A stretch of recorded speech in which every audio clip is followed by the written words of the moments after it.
The town of Rehoboth in the Harada region is battling a scathing scourge of drug abuse, particularly among its youth population and school learners.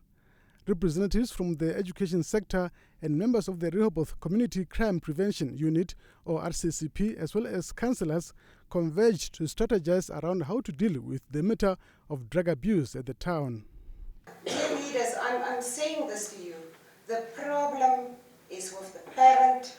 Me as the parent needs to be educated so that I can help my poor child.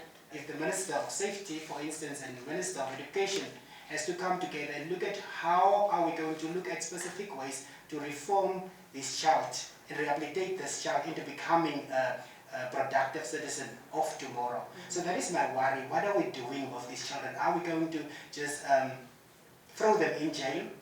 We can't be known in Rehoboth for years and year in and out to be the epicenter of drug and alcohol. We can't.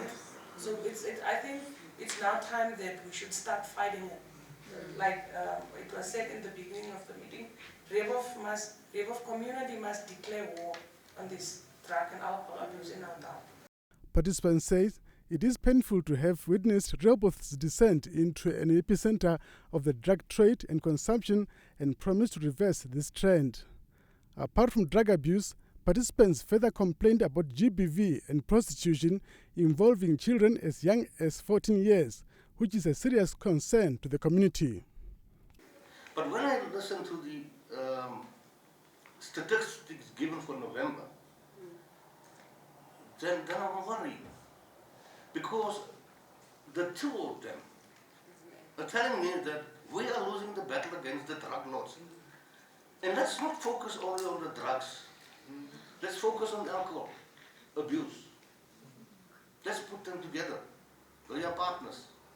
Most speakers blamed these acts on parents who do not give proper guidance to their children and appealed to parents to educate their children on these issues. Town Mayor Enrico Juniors further emphasized the need to establish a rehabilitation center to reform school children addicted to drugs. 49% of all crimes in the Harada region are committed in Rehoboth. And we also saw statistics that about 95% of these are created by drug and alcohol abuse. So it just shows you that all these things are flowing out because of a root cause, which is drug and alcohol abuse. That's why we came together as a group today, all the role players, to discuss the way forward. This whole community in Rehoboth is the biggest, or was the biggest, drug-consuming community in the whole Namibia. Prostitution come up now, and we try to suppress it and get the police in and help us. The next stakeholders meeting under the stewardship of the town mayor will be held on February the 24th. Jeff Tashihomino, NBC News, Rehoboth.